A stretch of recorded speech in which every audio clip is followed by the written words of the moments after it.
వచ్చిందని నేను చెప్పట్లా. సో బట్ వాక్యానుసారంగా ఇది రాంగ్. ఇప్పుడు రోమాలో మనకి ఉన్న అది దేవునికి చోటియ నొల్లకపోయిరు గనుక దేవుడే చేయరాని కార్యాలు చేయడానికి అక్కడ చేయరాని కార్యాలు ఏంటి?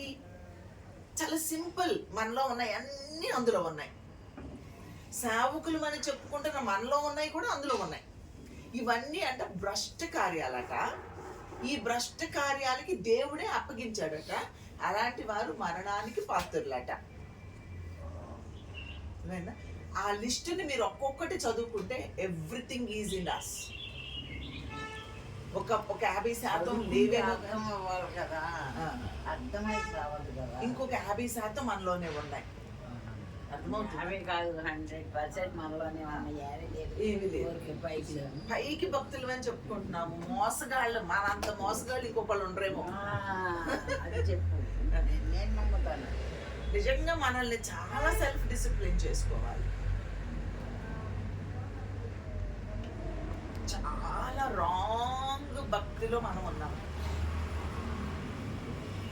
పాపం చేయట్లేదు, అది వాస్తవం, మంచోళ్ళు ఆ విషయంలో. కానీ మిగిలిన విషయాల సంగతి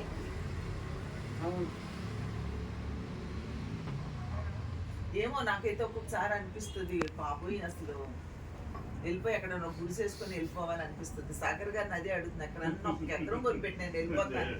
నిజంగా నా మనస్సు వాక్యం చదువుతూ ఉన్నప్పుడు, నేను బ్రతికే విధానాన్ని చూస్తున్నప్పుడు నాకు అసలు ఈ లైఫ్ మీద చాలా విరక్తి వచ్చేస్తుంది.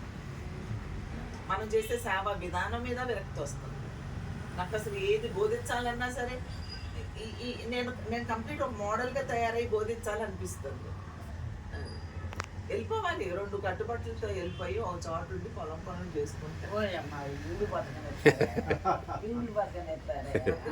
ఎవరు బతికిన ఎక్కర్లా, ఒక ఇల్లుంటే చాలా.